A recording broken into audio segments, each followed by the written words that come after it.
Alright, প্রথম হচ্ছে দুর্যোগ ব্যবস্থাপনা। যদি দুর্যোগ আসে সেই সময় কি করা হবে সেই ব্যাপারে আমাদের প্রস্তুতি থাকার জন্য তাদেরকে মন্ত্রণালয় থেকে চিঠি দেওয়া হয়েছে, এবং এই দুর্যোগ আমরা কিন্তু বিগত পরীক্ষার সময় আমরা ফেস করেছিলাম এবং সেই সময় আমরা মোকাবেলা করেছি। ইনশাআল্লাহ এবারও আলাদা প্রশ্ন পরীক্ষা মানে বোর্ড ভিত্তিক সিলেট অঞ্চলের পরীক্ষা শুধু স্থগিত না, দুর্যোগের সাথে প্রশ্নের কোনো সম্পর্ক নেই। একক প্রশ্ন, অভিন্ন প্রশ্ন আমরা তো সেই স্ব উপজেলায় পাঠিয়ে দিয়েছি, সেটা তো আমাদের কোশ্চেন ব্যাংকে চলে যায়। দুর্যোগে পরীক্ষা নেওয়ার অসুবিধা হয়, সেই সময় ইমার্জেন্সি ডিসিশন নেওয়ার জন্য আমাদের অনেকগুলি পদ্ধতি রয়েছে, সে ইন ডিটেলস আমরা বলবো একদম ক্যাটাগরিক্যালি। ধরুন এক জায়গায় দুর্যোগ হলো, সেই জায়গায় সেই সকাল 10টায় পরীক্ষা হলো না, প্রশ্নপত্র তো হেডমাস্টার সাহেব দেননি, ওনার কাছেই তো আছে, এবং ওই ছাত্রছাত্রী কনফাইন থাকলো, পরবর্তীতে ওই সময়ে এটা অন্য জায়গায় সার্কুলেট হওয়ার আগে এগুলি নেসেসারি স্টেপ নেওয়া হয়।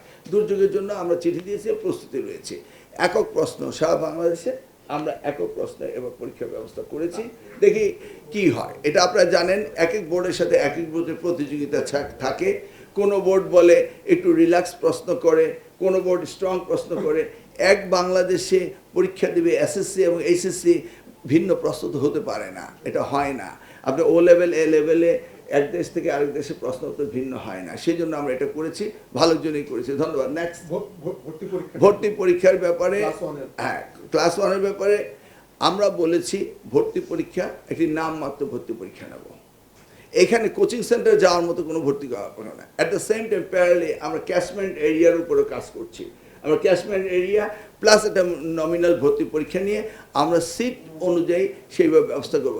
সব জায়গায় তো আর এই ধরনের হচ্ছে না। আপনারা কি কেন্দ্রীয়ভাবে করবেন? আর না, ওই ব্যাপারে ডিটেলস এখন আমরা বসিনি, কিন্তু আমরা পর্যালোচনা করে, এর আগেও কিন্তু ভর্তি পরীক্ষার সিস্টেম ছিল, তখন তো ব্যাপক অনিয়ম হতো, ব্যাপক বাণিজ্য সেটা হতো, তখন হতো।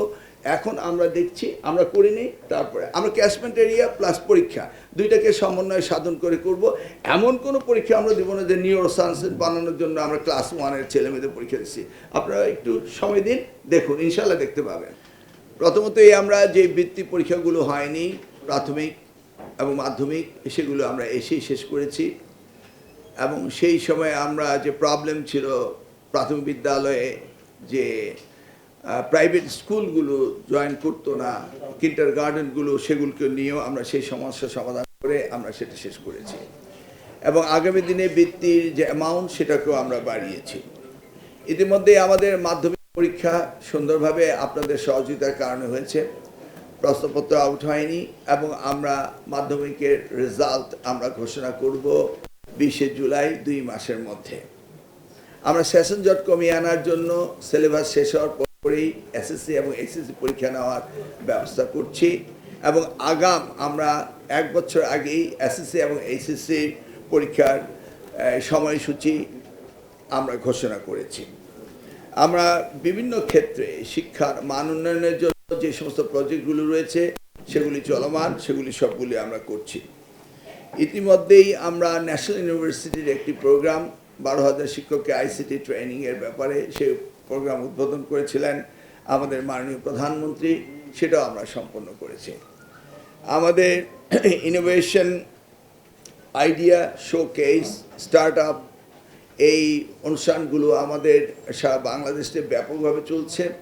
সেটা আমাদের আনুষ্ঠানিকতা শেষ হবে এই মাসেরই 28 এবং 29 তারিখে চীনমৈত্রী সম্মেলন কেন্দ্রে মাননীয় প্রধানমন্ত্রী উপস্থিত থাকবেন। আমরা 4 এপ্রিল থেকে আমরা সারা বাংলাদেশে ছোট্ট প্রাইমারি স্কুলে ক্রীড়ামোদীদেরকে স্পোর্টস সেক্টরে অ্যাট্রাক্ট করার জন্য তাদের ফুটবল ছেলে মেয়েদের প্রতিযোগিতার ব্যবস্থা করেছি, এবং সেটি শেষ হতে যাচ্ছে আগামী 20 তারিখ আর্মি ন্যাশনাল স্টেডিয়ামে। সেই ব্যাপারে আমরা আপনাদেরকে অবগত করব, স্টার্ট আপ প্রোগ্রামের ব্যাপারে অবগত করব। বিশেষ করে আমাদের উপদেষ্টা মাহাদি আমিন, মাননীয় প্রধানমন্ত্রীর এই শিক্ষাক্ষেত্রে বৈপ্লবিক পরিবর্তন, আনন্দময় শিক্ষা, খেলাধুলা, সংস্কৃতি, নৈতিকতা শিক্ষা, ফ্যামিলি ভ্যালুজ, রিলিজিয়াস ভ্যালুজ, এই যে বিষয়গুলো, তাদেরকে ড্রেস দেওয়া, মিড ডে মিল দেওয়া, সেই বিষয়গুলো আমাদের মাননীয় প্রধানমন্ত্রী তিনি 2011 সাল থেকে এই বিষয়গুলি নিয়ে কাজ করছেন। সেই ব্যাপারে ডিটেলস উনি আমাদের মাহাদি আমিন উপদেষ্টা বলবেন। তারপরে আমাদের শিক্ষা প্রতিমন্ত্রী বাবি হাজার সাহেব বলবেন। এরপরে আমি আপনাদের প্রশ্ন উত্তর নেব। এই পর্যায়ে আমি মাহাদি আমিন সাহেবকে অনুরোধ করব তিনি যেন আমাদের মাননীয় প্রধানমন্ত্রীর ভিশন, এই প্রাথমিক স্কুলে কি পরিবর্তন তিনি আনতে চাচ্ছেন এবং আমাদের টিবেট কিভাবে ইনক্লুড করতে চাচ্ছেন, কালচারাল অ্যাক্টিভিটি এবং আমাদের ইনোভেটিভ লেখাপড়া, প্রজেক্ট বেস লেখাপড়া, এই ভিশনটা উনি একটু এক্সপ্লেন করবেন। তারপরে আমাদের ববি হাজার সাহেব বলবেন, এরপর আমি প্রশ্ন উত্তর নেব। ধন্যবাদ আপনার।